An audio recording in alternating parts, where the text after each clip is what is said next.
Thank you for joining us here at WestfordCAT. Today we are pleased to have 5 members of the community who have chosen to run for the currently vacant seat in the Massachusetts State Senate for 1st Middlesex District due to the resignation of our former Senator Eileen Donoghue, who accepted the position as city manager in Lowell. So all 5 of these gentlemen are here at the invitation of 4 groups: the Westford Democratic Town Committee, Westford Indivisible, Indivisible Nashoba, and the Groton Democratic Town Committee. I'm Ellen Harde, a resident of Westford, and I thank the groups for asking me to moderate this afternoon. We are going to start by having the candidates introduce themselves to you. So I will start with the candidate on your left. Rod, just tell us who you are and where you live, please, at this point. My name is Rodney Elliott, and I'm from Lowell, Massachusetts. I'm John Drinkwater from Lowell. Terry Ryan from Westford, Massachusetts. Bill Martin, also from Lowell. Ed Kennedy from Lowell. Thank you. We've been told this is the first time all 5 candidates have been together at one forum, so we're really grateful that you all accepted. The questions that will be presented to you this afternoon have all been presented by the members of the groups who are sponsoring this. We're going to try and tackle 10 questions in the hour allotted to us, so I will direct them to you starting with a different candidate at each time.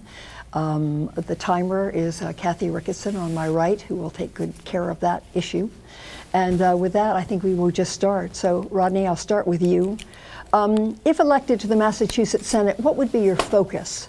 And what Senate committees would you hope to serve on? Sure. I think the greatest challenges that are focused that the Senate and the legislature need to address are health care, the opioid crisis, and school funding. While we've made progress, certainly in the city and the state, on opiate epidemic problems, as recently as this week, we seem to have taken a step back, and we're seeing an increase in overdoses and fatalities. So I think that continues to be a #1 issue that we need to work on in the Senate, and that requires, in my opinion, additional funding for recovery coaches, where we have individuals going to rehab and then coming out of rehab and having little support. I think support is necessary. I think additional beds for treatment are also necessary. School funding, I've traveled throughout this district for the last 6 months, and including in my own city. School funding is a major issue. We've seen great investments in the last 25 years since ed reform, but I believe that we need to address recommendations from the Foundation Review Committee that looks to adjust healthcare costs, special ed, English language learners, as well as low-income students, and adjust those for the communities across the state.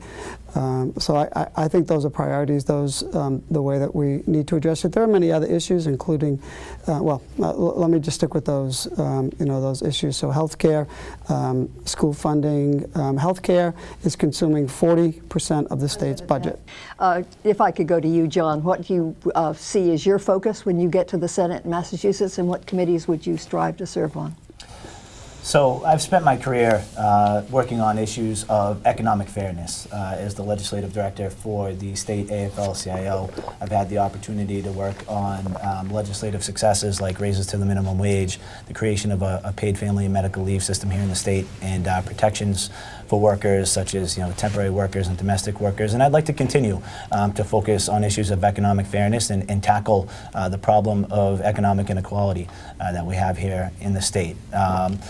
In terms of committees, I would really love to serve on the Joint Committee on Mental Health and Substance Abuse. I think that's a great place to be able to work on public policies around the opioid crisis, which is really just begging for public policy solutions. I think the state legislature made some good progress this year with a reform bill that was passed towards the end of the legislative session that did things like credential recovery coaches in sober homes, which are such important resources. But we need to make sure that when somebody is seeking out help, through the opioid crisis, that they're going to a quality center. Thank you so much.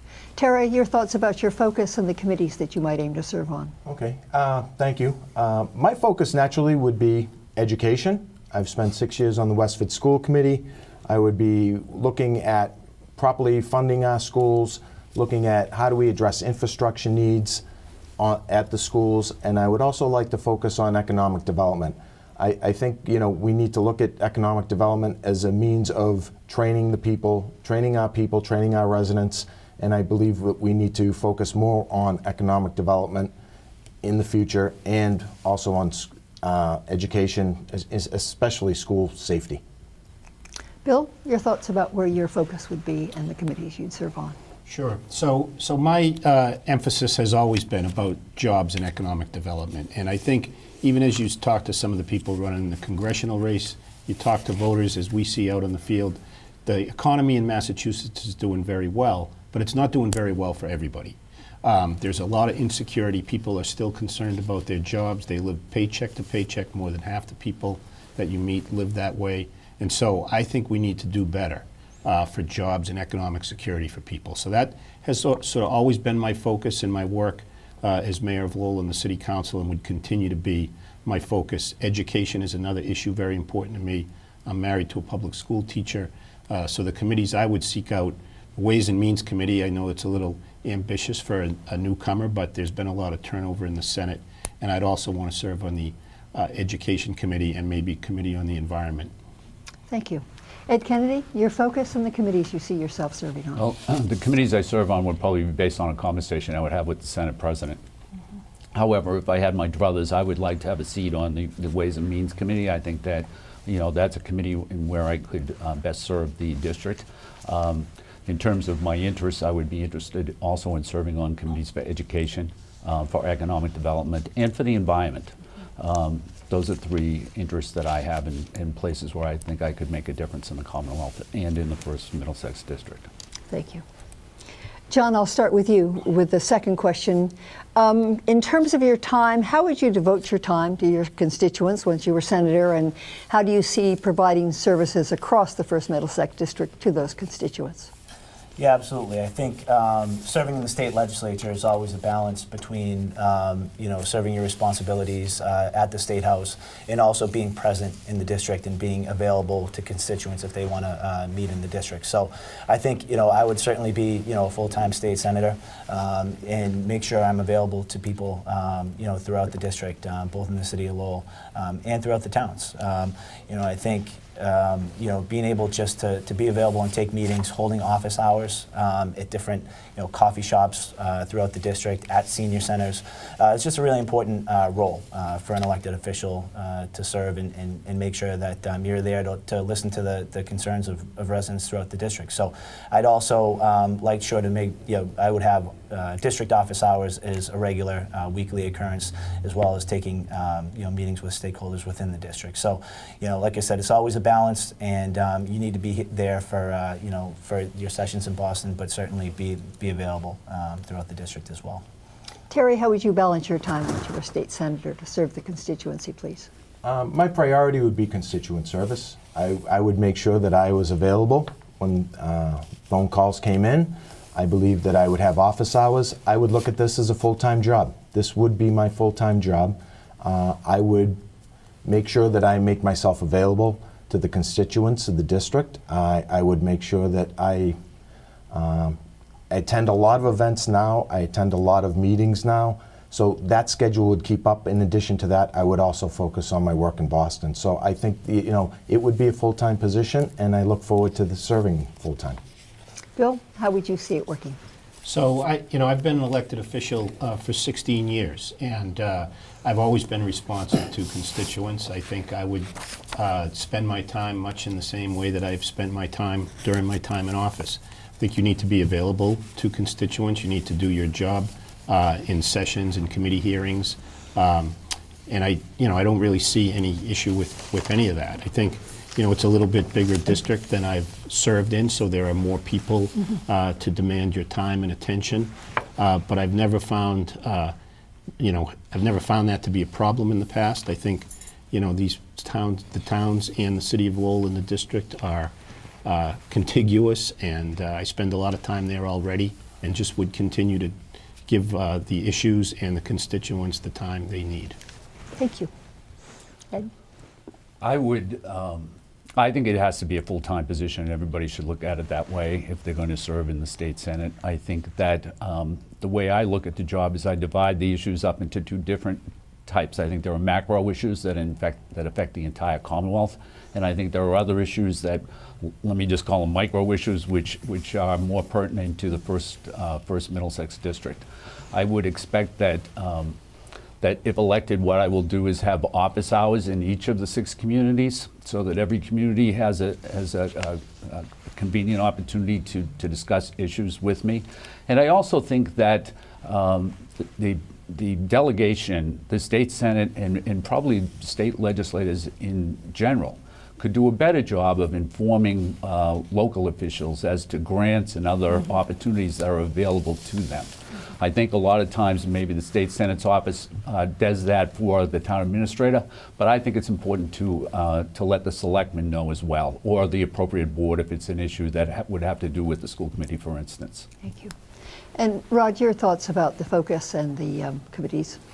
So since February, I've been in and out of your town halls, your selectmen's meetings, your school committee meetings, your annual town meetings, because I do think it's important to be in the towns each and every day. When we're not in Beacon Hill, I'll either be in the city or in one of your communities. I've been in your VFWs, I've been in your senior centers, and I think it's important.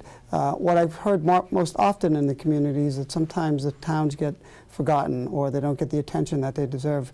And that's why I've spent the last 6 months in and out of all of your locations, your festivals, your parades, your river festivals. I think it's important to listen to the issues, listen to the concerns. That's what I've done as a city councilor. We have 110,000 people in Lowell. We have many neighborhoods, and I regularly attend all of those meetings. So I think it's important to have a full-time person, not someone that's going to hold another office or have a business. And I think that's what this district deserves. And I can tell you in the last 6 months, that's what the district the people want. Thank you. For the third question, and this turns out to be just coincidental, Terry, that this is the question asked of you, is where in the state budget would you find additional revenue to support education in this district? Well, I think you can look in various different places. I think there are probably programs that have been outdated, are outmoded, and we can look at older programs that we can pull money from that no longer exist. I think we should be looking at all these. I think innovation, we should be able to look at education, we should be able to look at programs that we offer in schools and how can we do those better, cheaper today. There's a lot of technology that we can look at in regards to the way the state manages its websites and properties and things. We should be able to look at the processes in place and reduce cost and drive efficiencies throughout the whole state budget. And I would actively look at that as a way to save money, because being an engineer, I know that there's a process, you can always improve, you can always do things a little cheaper, and that's what we should look at. Thank you. Bill, do you see ways that the state budget could find more money for education, and do you think that's an important goal? Yeah, I certainly do think it's an important goal, and I do think there's opportunities. First off, the state ran a surplus this year. More revenue came in than was budgeted. That's, I think, a factor attributable primarily to economic growth, and hopefully that trend continues. As to new revenues, I think we've got a couple of opportunities facing us. We've got recreational marijuana, which is probably going to be additional revenue, and we've got casino gambling. Casinos are coming online too. So I think both of those revenue opportunities certainly present challenges in the regulatory environment that we're in, and will require some additional resources to regulate those industries, but they should be a net plus for the Commonwealth, and education should get its fair share of those funds. Thank you. Ed, do you see more of a need for education money, and do you see a place that could come from in the state budget? Yes, I think there's general consensus that the foundation budget, which started in 1993, has become outdated and just is inadequate to serve communities today. I think that the Fair Share Amendment, which was going to be on the ballot this year, was going to provide a solution to that, because it's not just a matter of finding money elsewhere in the budget. It really needs an infusion of a big, large amount of money. And I think the way to do that is either, as Mr. Martin pointed out, taking money from the casinos. I know that there are other states where 1% of the gross that's raised through the casinos ends up going to education, and some of those states do very, very well. But I think that without that, what we really need is a constitutional amendment that's going to look at a revenue source that will be permanent and that will be dedicated just to public school education. Thank you. And we're back to you, Rod. Your thoughts about school education funding and where more might come from if you feel it's necessary. Yeah, this is similar on the local level where there are challenges for resources at every level, including public safety and education. And to me, there's no silver bullet for this. I do agree there's additional revenue that will be coming in. But if you look at the major consumer of resources in the state, it's the healthcare budget. It's $16 billion. I think that's the area we need to look for regulatory reform while continuing to provide coverage, universal coverage across the spectrum. That being said, there are reforms that are currently under place looking at value payments and the market approach, bundle payments. Those are the things that we have to continue to look for. Accountable care organizations in order to try to streamline this, including in infrastructure technology. So if you look at reforms that are before us, we do need areas to save money as well as to look at additional sources of revenue. And I think the healthcare is one of the most complex issues, but it's also an area that is consuming a significant amount of state resources. And John Drinkwater, your thought about the education funds and where they might come from, please. Sure. So within the budget, I agree. Healthcare in the Mass Health program is a huge driver of costs within the state, and it's an incredibly important safety net that we have to protect and preserve. One issue I have is that there are a lot of workers, workers who are employed, who are eligible for Mass Health or eligible for a subsidized health insurance plan through the Commonwealth Connector because their employer isn't providing them with an affordable insurance plan or any insurance at all.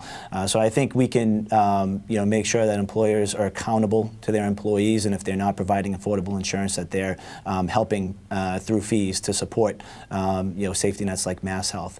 Outside of the budget, I was a big supporter of the Fair Share Amendment. I'm disappointed that voters won't get a chance to weigh in on that in November, and I would support a constitutional amendment brought forward by the state legislature to create an additional source of revenue on incomes over $1 million. In addition to that, I think fees on Airbnb, unfortunately, short-term rentals that fell through at the end of the legislative session, but there is some additional revenue through that source as well. Thank you. On to the next question. Bill Martin, we'll start with you. What would you do as a state senator to improve the healthcare system in Massachusetts and reduce costs for healthcare? Is a single payer an option in your mind? I don't think a single payer is an option for Massachusetts alone. Mm-hmm. I do think Massachusetts is on the right track providing universal coverage. Certainly we do better than any other state. It is expensive, as has been pointed out here.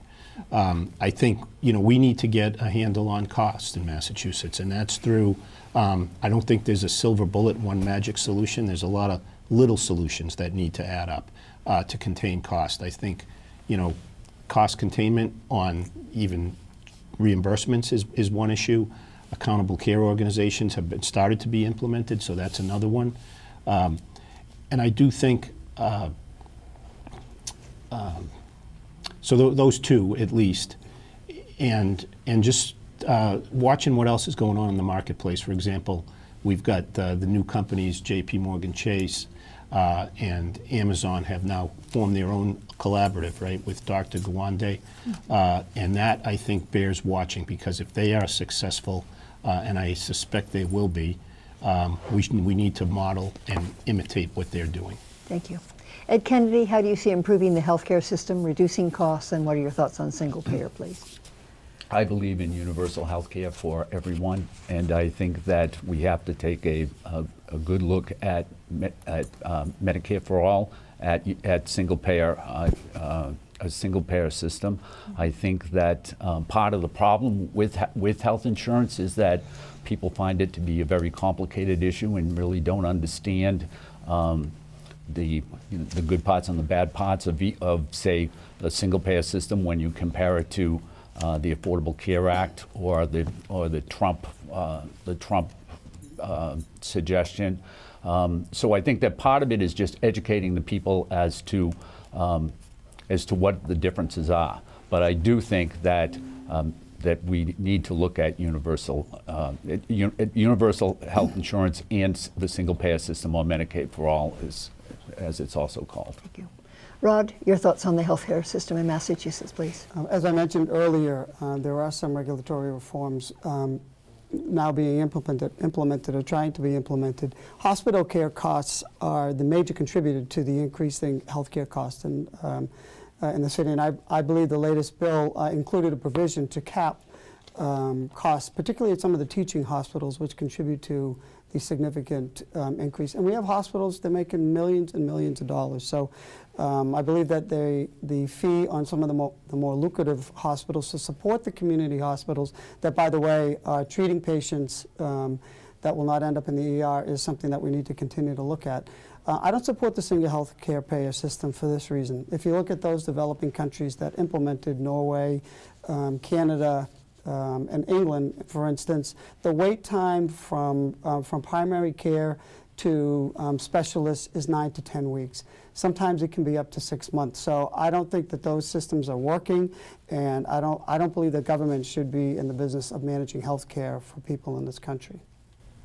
John, your thoughts about healthcare costs in Massachusetts, how to reduce them, and the single-payer system, please. I am a supporter of single-payer healthcare. I think it's absolutely a direction we should be moving in at the national level. And I think it's something that should be studied very judiciously about how it could possibly be implemented at the state level. I think one way that we could kind of look at as a pilot program would be creating something like a mass health buy-in program, where the mass health program could offer a public health insurance option to individuals who are currently purchasing their health care in the individual marketplace, or to small employers who are doing the same. So I think that's something we could certainly look at. But I definitely think we have to look at single payer because, you know, the state legislature just had 2 years to address health care reform. Both the House and the Senate passed a bill. It couldn't be reconciled, and ultimately at the end of a 2-year session, nothing happened. And it's because of the complexity of the system that we're in. And one provision that was in that bill was having a fee on larger hospitals that charge more on community hospitals, and I think it's something we absolutely need to address to make sure our community hospitals stay strong.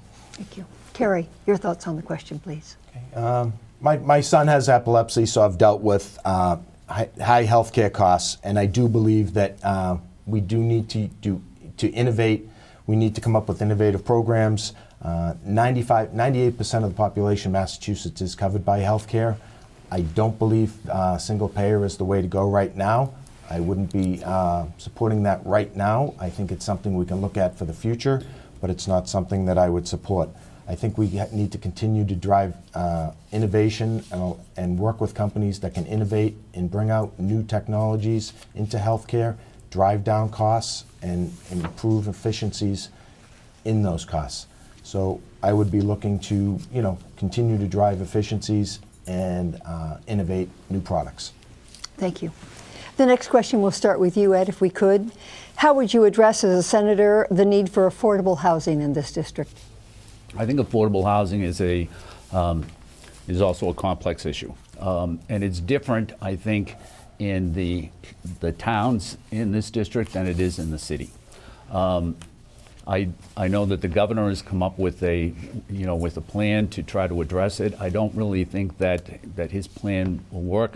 I have no problem with local communities if they want to change their zoning regulations with doing that.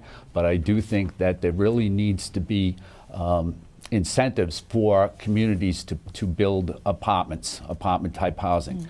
One of the things that I hear as I'm knocking on doors, particularly in the towns, is that people who grow up in Westford and go to school, go off to college, when they come back, whether they're single or they're married, they can't afford to live in Westford, which is where they grew up. And I think the same thing is true for Groton and most of the other communities in the first Middlesex District.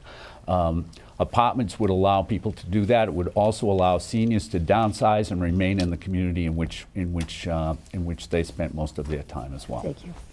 Rod, affordable housing in the district and solutions that you envision. So the legislature just approved the $1.1 billion housing bond bill, which includes many provisions, including the Housing Choice Initiative that provides incentives for communities to continue to develop housing affordable housing units in the city. Tell you, in the city of Lowell, we've done, I believe, a very good job in doing that. And the MassWorks infrastructure program has been a key component of that, where we use and leverage state money with historic tax credits or low-income tax credits to create housing development, and we're about to pursue another development in the city at this point in time. Continue things like state low housing income tax credits, housing development incentive program. So this bond bill includes lots of programs to continue to expand, and I would support those provisions as a member of the State Senate. John. Yeah, I think affordable housing is a huge issue, and I agree that we do need to build more multifamily housing in our communities. Unfortunately, it's much easier to build a large single-family home than it is to build a multifamily housing unit here in Massachusetts. I think comprehensive zoning reform is something that the state legislature should be addressing. I think the governor actually proposed a good bill on this issue. I don't think it went quite far enough, but he did propose certain zoning reforms that would make it easier for communities to build multifamily housing. And that's something that younger families want. They don't necessarily want the same sprawling backyards and big driveways that they may have wanted in the past. I think they want housing that is close to cultural attractions, that's close to transportation, and multifamily housing is a great option for young families. Terry, how would you address affordable housing in the district? So the housing bill that just was not signed by the governor would have provided 135,000 units of housing, and that did not get signed off, so that won't happen. I think, if you look at Westford, we do have approximately 600 units of housing coming online the next several years in various apartment complexes throughout town. And as a member of the school committee, we prepared for that, and we are looking at redistricting and rebuilding the school system to handle those students that would come in. I think you need to look at housing and how it's tied into transportation and how it's tied into places where people can work. So I would absolutely support changing zoning regulations, not to go for the 2/3 vote, but just to get a simple majority, to make changes to zoning laws, to focus on transportation, improve the transportation, and provide the housing that's necessary. And Bill Martin, your thoughts on affordable housing in this district, please. Right. So I think there's two things. I think direct assistance to homeowners, particularly first-time home buyers, and increasing housing supply. And I have good experience working on both of those. When I was a city councilor, I proposed a program we called Two for Lowell. It was a loan forgiveness program. You'd give people money for their down payment, and each year they lived in the property, a portion of the loan would be forgiven. I had a lot of success. We had nearly 100 families participate. And that's something that other communities have attempted to replicate, and I think we could do it statewide. The other issue, I think, is to increase housing supply, and that's by increasing supply around transportation centers, things that younger people want close to transportation. You do that through tax credits primarily, and again, I've worked on those projects as a city councilor and as a private attorney. So I understand this issue very well. I've done things to actually address it, and I would continue to do those types of things in the legislature. Thank you. So, Rod, we'll get to you for the next question, which has to do with immigrant residents in the state of Massachusetts. Do you support protections for our immigrant residents, for example, not permitting collaboration between state and local police and the Immigration and Customs Enforcement Agency, ICE? We've had this discussion on the floor of the city council, and I feel in the city we have great relationships with our immigrant groups, our cultural groups, and all groups with the police. We have city councils. We are in the neighborhood. We all run at large, and as far as I know, we have never had issues. My concern certainly would be any criminal activity of those criminals in the community that are not warranted, that we need to be able to address. So we in the city took a vote that we feel that a trust or a sanctuary city is not necessary, and we have great collaboration, great relationships. In fact, I just recently filed a motion this past week to establish a Human Rights Commission. The city of Lowell is one, if not the only community throughout the Commonwealth that does not have a Human Rights Commission. I think it's important. Many other gateways, I believe in excess of 30 have them, and I think that's important for the city to have. John, would you support, presumably these would be legislative protections for immigrant residents that do not allow this kind of, just as an example, there are others, of course, that you might be able to cite.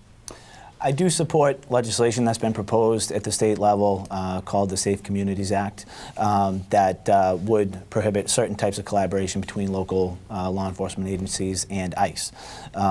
Nothing can prevent ICE from coming in and enforcing federal immigration law in communities, but I do think we should be sending a message to our immigrant communities that local law enforcement, it's not their job to collaborate with President Trump's ICE department. So I do support that legislation. It's been supported by the State Association of Chiefs of Police, the Association of Major City Chiefs of Police. It's a good compromise measure with protections to address dangerous criminals who should not be in our communities. But I think certainly at this time in our country, it is very important to signal to members of our communities, productive members of our communities, that we're there to protect them. Thank you. Kerry, your thoughts on the idea about protection for our immigrant residents and the police and ICE? I think, we're all immigrants to this country. This country's always embraced immigrants. As your state senator, I would allow the cities and towns to decide whether they wanted to be a sanctuary city or not. And I would, use the resources and work with that city or town based on what they decide to do, and I would support them. I don't think that the local police should be deputized to be federal agents to hold people. I don't believe in that, and I also don't believe that we should be taking kids away from families. That's not who we are. That's not what we should do. So overall, I think we need to look at immigration reform top to bottom, starting at the federal level. How do we do that?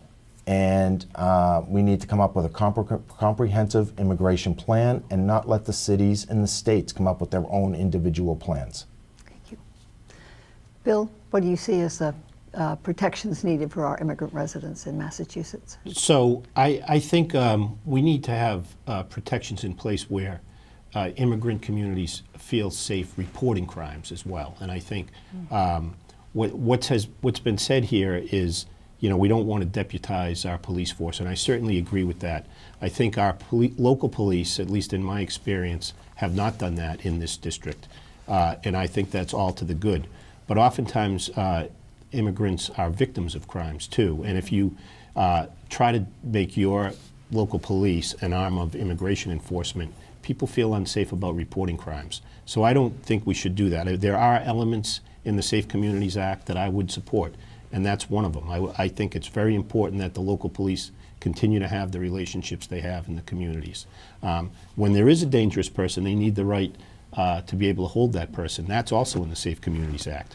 No Muslim registry. I don't think that's legal in any part of this country, but certainly that's a provision in the Safe Communities Act I would support. So I know it didn't pass, and it probably won't come back in its exact form, but I'd support a lot that's in that bill. Thank you. And Ed, your position on protection of immigrants and what the state should be doing. Thank you. Councilor Elliott's correct when he says that the Lowell City Council did take this matter up, and there was a somewhat lively discussion, and in the end we did not do anything, not because it wasn't needed, but because basically our police department was acting in a way that would be similar to if we were a sanctuary city. So there was no need for us to designate ourselves as a sanctuary city. I should point out too that while I was the mayor and served as the chairman of the Lowell School Committee, the Lowell School Committee did pass a resolution that prevented ICE agents from entering the school during school times because there was some concern by some parents that they would do that and come in, and so that you'd send your kid off to school in the morning and he wouldn't come back at the end of the day. I think that until the United States Congress comes up with a sensible immigration policy, that the Commonwealth's policy should be very similar to what Lowell has. Thank you. John, we'll start with you for the next question. What additional steps can Massachusetts take to reduce its carbon footprint? And can you prioritize needed legislation to reduce our state's contribution to climate change? And I would tack onto that an adjunct, which is, would you take the pledge not to accept campaign funds from any fossil fuel companies? So it's two parts. Steps Massachusetts can take about its carbon footprint, and also whether or not you would take the pledge asked for.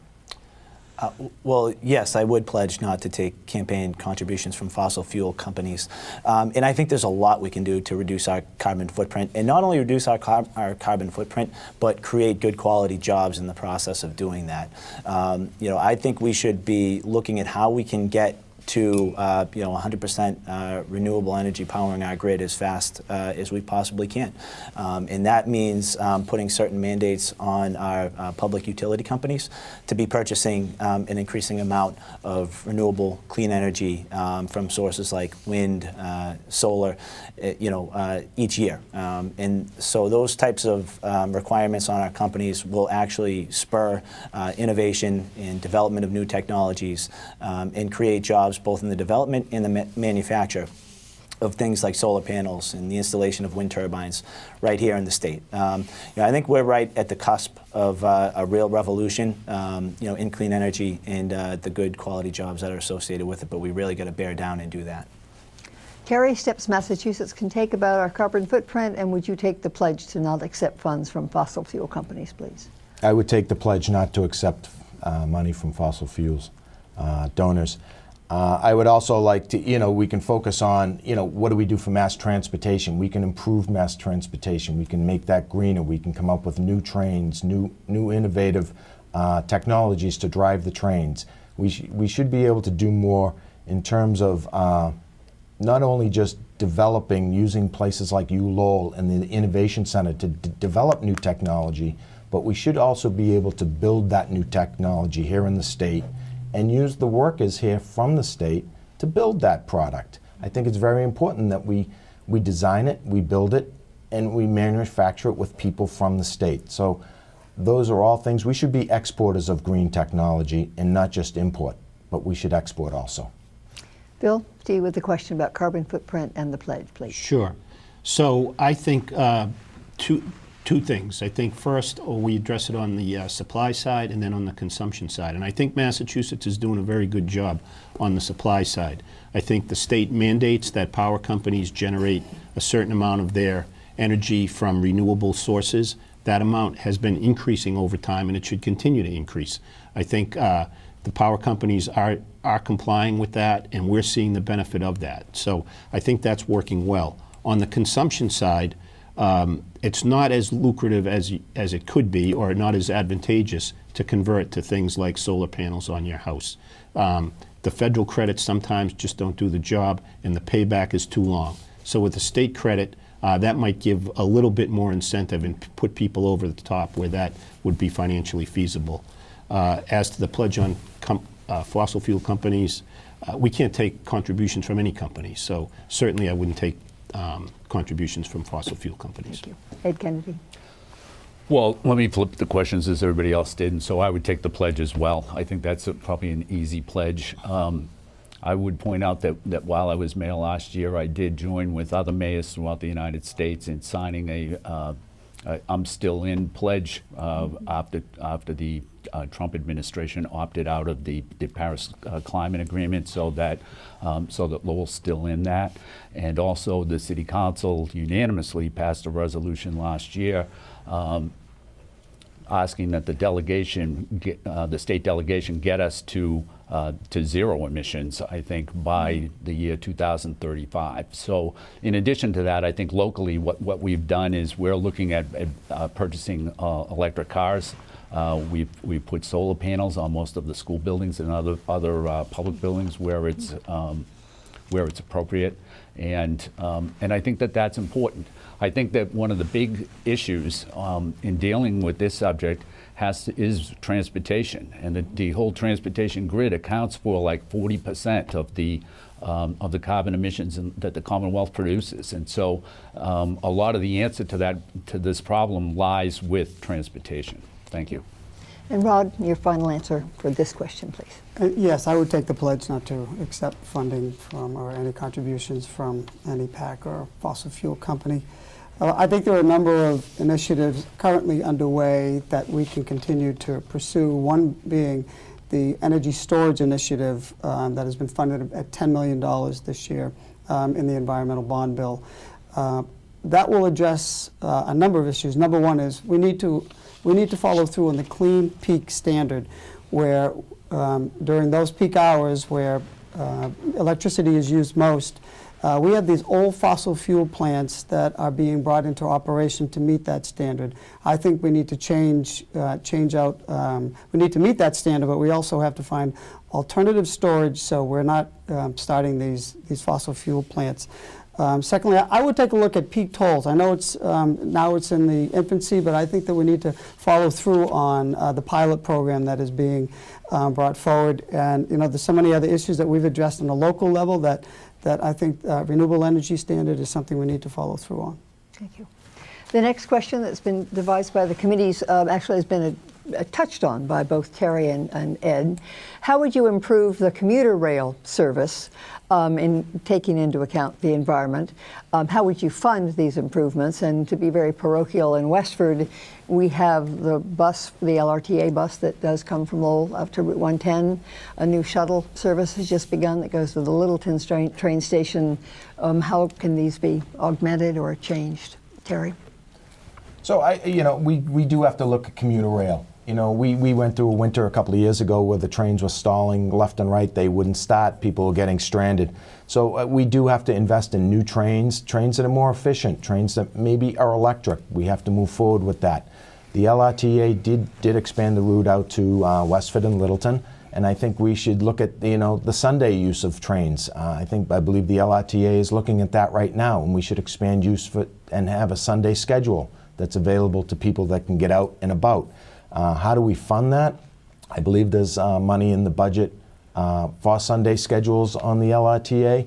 And I think, just looking at, we need to improve the MBTA. Just look at it.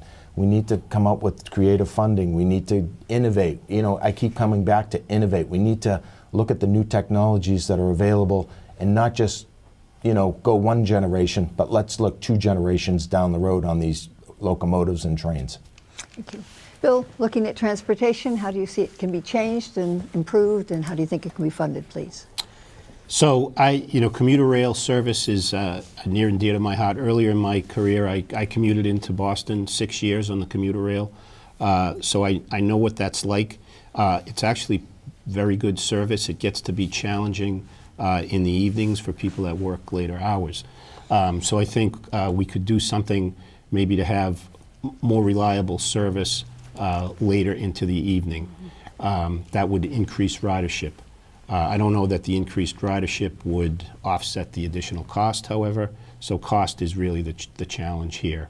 I think a portion of toll money, that's collected, should go to this. And if you look at studies, you only need to take 5 or 10% of the traffic off the roads to have a 20 or 25% increase in driving times. So to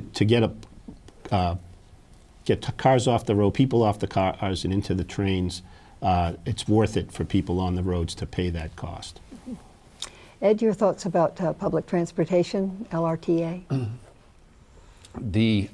That's also a complex problem, but I was at a meeting with actually former Governor Dukakis was up in Lowell about a month and a half, 2 months ago to have a meeting in which he was pushing linking the north rail with the commuter rail with the south commuter rail, which I think would do a tremendous would be a tremendous benefit to the eastern part of the Commonwealth, including the communities in the first Middlesex District, just because it would take a lot of cars off the road.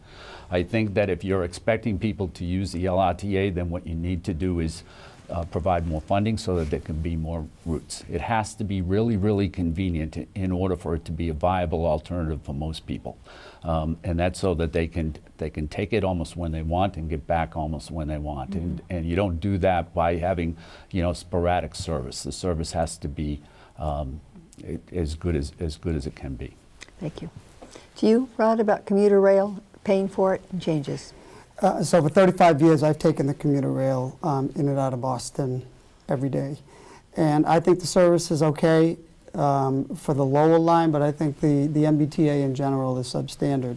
There's no easy solution to this. You either increase the rates and fees to riders, which is, to me, not feasible, or it has to come out of the budget. And it's a multi-million-dollar problem to improve the infrastructure that has been neglected for decades.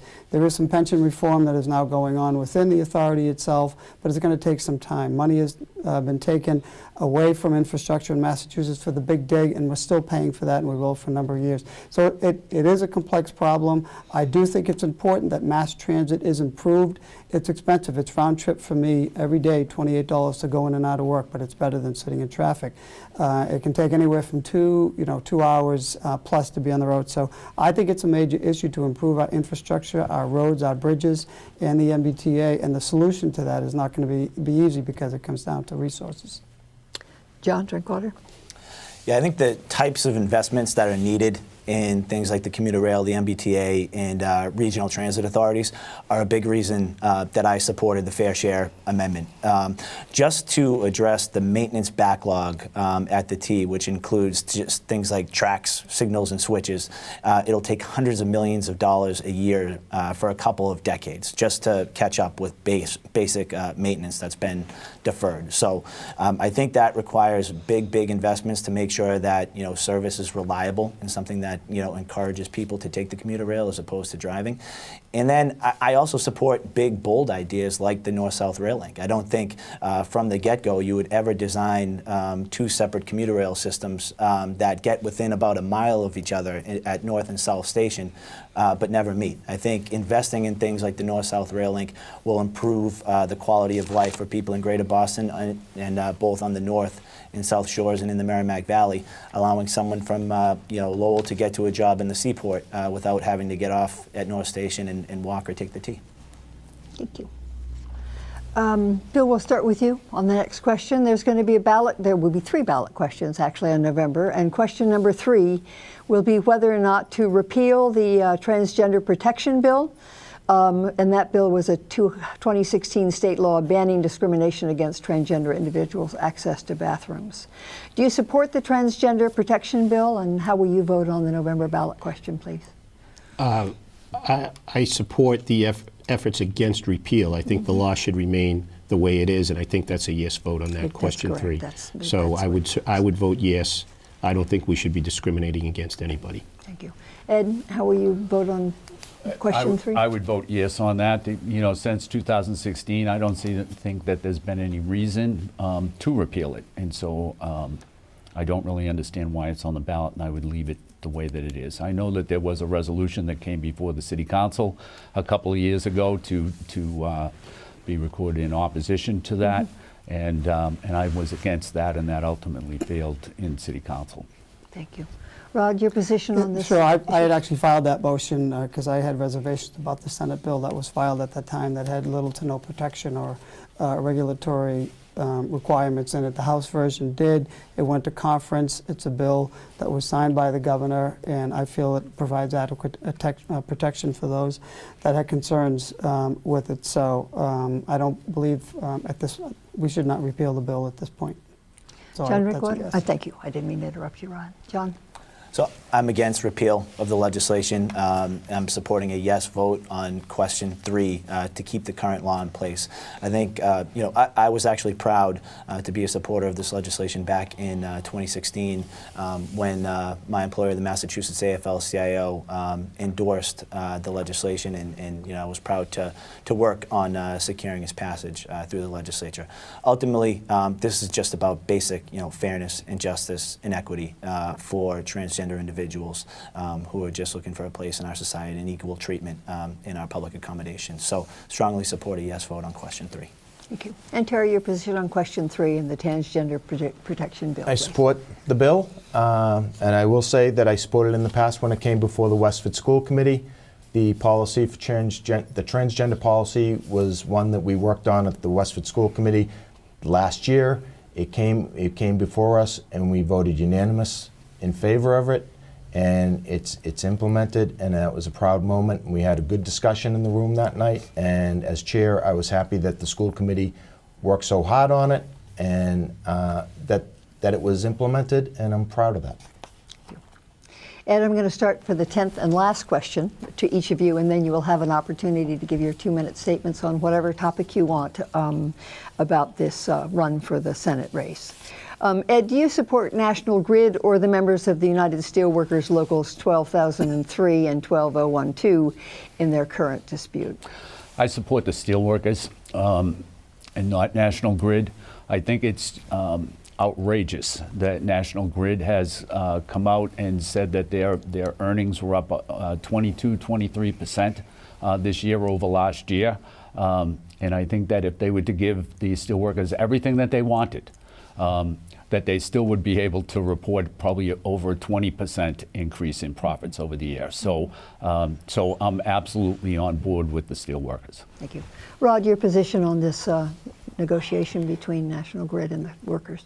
Lowell was the first community to deny any further work orders or reject a project that was before the City Council. It was about a month ago. I was proud to make that motion that was seconded and actually passed unanimously to support the steelworkers and to send a message to National Grid, a $6 billion profit-making company on an annual basis, that when we support the workers. Lowell is a working-class community. It has been since its inception, and we supported the and we continue to. Last week, we just adopted another motion that further re-emphasized no more work will be done. So, you know, a billion-dollar company should not lock its workers out. That's not the way to conduct business. And Lowell was the first, and we were followed by other communities of Haverhill and Boston. And I think that's the approach. So I support those folks, and I was pleased to lead that effort. Thank you. John, your position, please. I support the gas workers at National Grid wholeheartedly. I have a long-running relationship with the two locals that have been locked out for over a month now through my role at the AFL-CIO, and I think it's truly unconscionable that a company that just received a huge tax break that was sold to the public under the auspices that companies would be giving raises and creating jobs, and a company that is making billions of dollars in profit every single year is locking out workers, cutting them off from their health care, many of whom have serious medical conditions or children or loved ones with serious medical conditions. It's truly tragic what's going on. You know, these workers are simply trying to keep what they have. They're not asking for a whole lot more than what they have right now. They're trying to keep things like their retirement security, their pensions, their health care in a modest raise just to help them keep up and make sure they can keep food on the table for their families. So strongly in support of those workers, and they should stay strong. Terry Ryan?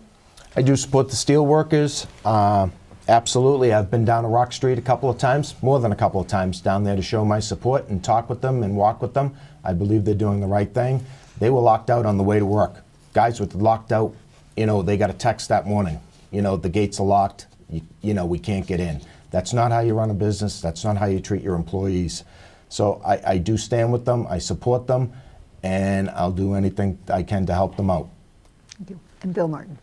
Yes, I certainly support the steel workers. I think it's unconscionable what's going on with National Grid. As been mentioned, you know, here's a company that's received the benefits of tax cuts that were promised to be going to work their way down to the worker level. Hasn't proven to be the case. This is also a regulated utility, right? This is we pay these rates. We pay as consumers the rates that pay these workers, and they are locked out. It is unjust, and I stand 100% with these workers.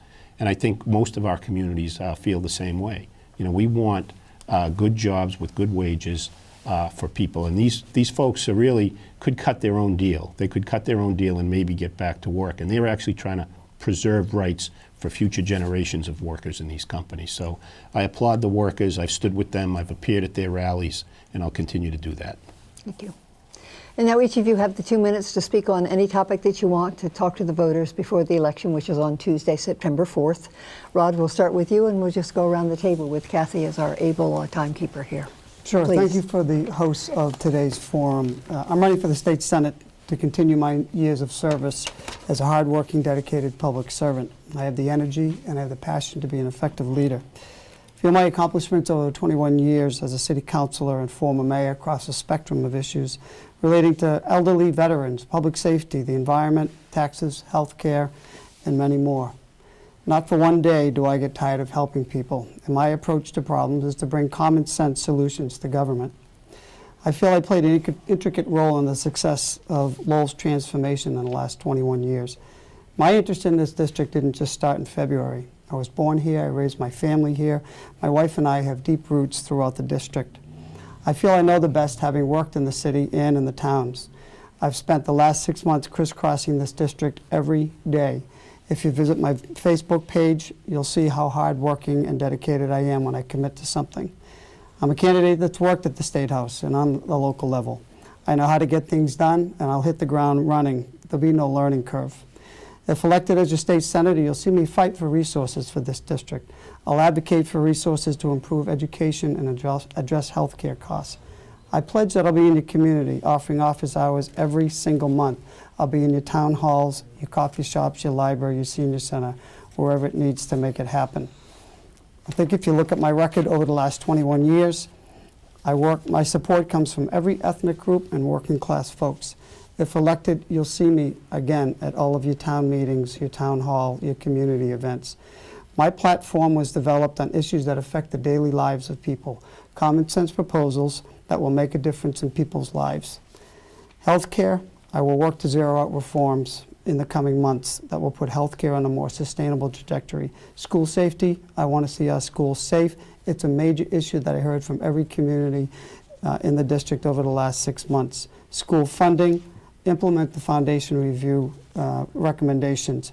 Make higher education affordable. Too many of our young people are saddled with crushing debt. My name's Rodney Elliott. I'm running for the state senate. I respectfully ask for your consideration on September 4th. Thank you. Thank you. John Drinkwater, your 2 minutes, please. Right. Thanks so much to the hosts of tonight's debate, the town committees and indivisible chapters. Really appreciate the opportunity to speak directly to voters tonight. I'm running for this seat in the state senate just because I feel a deep sense of urgency that we need to start right now to make the bold investments that are needed to look out for the next generation. I approach this election as a parent, a dad of 3 young children who are just starting to make their way through the public schools in Lowell.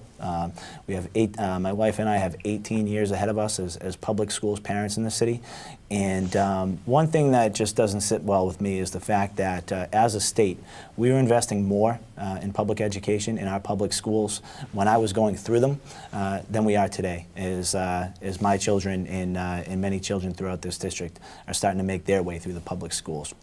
That's the type of problem that needed to be solved yesterday. But we really just need to put our foot on the gas pedal. The state legislature needs to get in there and making sure we're making the types of investments in the next generation the way that we were invested in, the way that previous generations were invested in, both in terms of things like public education, K-12 schools, higher education. I'm a proud alum of UMass Lowell, where I received a great public higher education. Today, if you're a freshman coming into UMass Lowell, you're receiving 32% less from the state in terms of investment in your education than I received when I went in as a freshman at UMass Lowell. That should be unacceptable to all of us. We should be on at least a slow and steady trajectory upward in terms of investments in things like education, not trending the wrong way when we're in an economy that's ostensibly doing well with low unemployment and increased revenue coming into the state.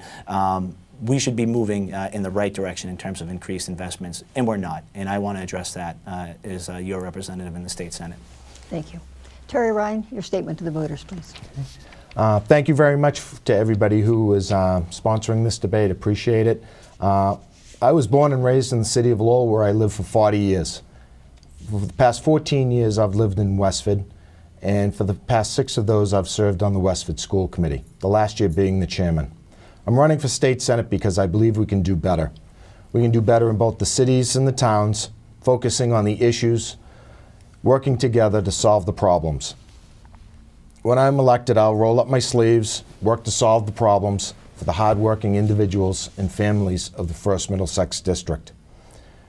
As your senator, I will continue to fight for equitable resources for all schools, specifically regional transportation, building infrastructure, student safety, and innovative teaching programs that challenge and also challenge the status quo of higher ed. As your senator, I will fight for what's right and for what is right for our environment and be a strong advocate for environmental protection and preservation. I will fight to preserve protect, and create jobs that are good for the employees, the businesses, and the district itself. I will also fight for healthy communities, from safe streets to safe homes to affordable health care. As your state senator, I will work with my fellow legislators and our governor, no matter what party, to get the job done for the district. Please take a look at my website, terryryan4masssenate.com, and I ask for your vote on September 4th. Thank you very much. Bill Martin, your closing statement, please.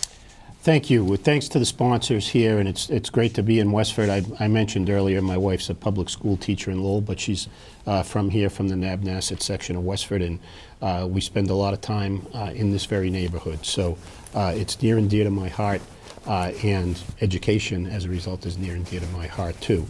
I do, as mayor, I've chaired the school committee, and I see the challenges that our schools face, and those will be important issues for me. But I think it's important to look at these, all of us, we have similar views in a lot of positions, and I think what distinguishes me, and I think what I'd like voters to look at, is our life experience, because I think that's what informs the work I'll do in the Senate. I am a practicing attorney. We have had representatives in this district, Attorney Eileen Donahue, our predecessor, Attorney Steve Pangiatakis, practicing attorneys who did a very good job for members of the district, and I would aspire to serve this district as they have. And I think my experience as an attorney informs my views, whether it's somebody coming into my office to propose a complicated tax financing project that's going to bring jobs to a community, or whether it's just a worker who's out of work because he's subject to an unfair non-compete agreement, something the legislature just took action on. Those are things that inform my views. Those are things that'll make me an effective state senator. And I think, and you don't need to just look at what people say, look at what people have done. Look at my record, a 25-year record of protecting the environment and conservation, chairing a conservation commission, serving on a land trust, whether that's preserving the dam at Nabnasset Lake, the Concord River, for whitewater rafting, or soccer fields in Lowell. I've done that. I've got a 20-plus year track record of doing that. 20-plus year record of serving our senior citizens at a place called Duville Manor. It's grown from a nursing home to assisted living. I'm Bill Martin. I have a good track record. I'll be an effective voice for you. Please vote for me on September 4th. And Ed Kennedy, your comments to the voters, please. Thank you. My name is Ed Kennedy. I'm from Lowell. And I would like to thank the sponsors for putting on this forum. I think that forums like this are very important. I have a master's degree in public administration. I'm a member of the Democratic State Committee, as well as a member of the Sierra Club and the Appalachian Mountain Club. I've served on the City Council in Lowell since 2012, and for the past 2 years, I've served as up until January, I had served as the mayor of Lowell.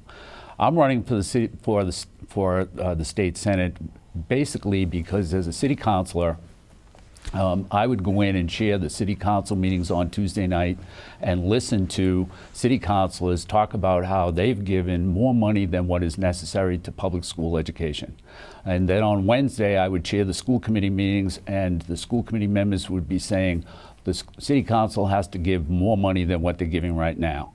And so you had the city council and the school committee at odds over money. And really the problem lies in Beacon Hill. And I think that any of us here that have experience in municipal government realize that a lot of the solutions lie on Beacon Hill.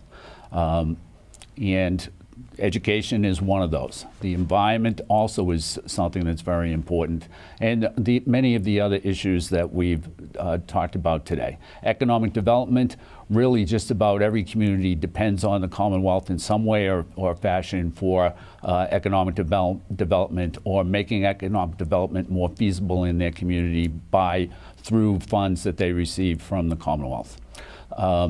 I think that I have been a tenacious leader on the city council. I think that I was tenacious while I was the mayor of the city of Lowell, and I feel that I will be an effective, experienced, and tenacious leader in the state senate. So I would ask for your vote on September 4th. Again, my name is Ed Kennedy. I'm from Lowell. Thank you. Just to remind the voters, all 5 of these gentlemen are Democrats, so they will be on the Democratic ballot on September 4th, on Tuesday. The polls are open in all the towns from 7 a.m. to 8 p.m., and Republicans will have their own primary, and those of you who are independents can choose either ballot. We thank you so much for coming. We thank the voters for taking part. Democracy is not a spectator sport. Thank you all. Thank you. Thank you.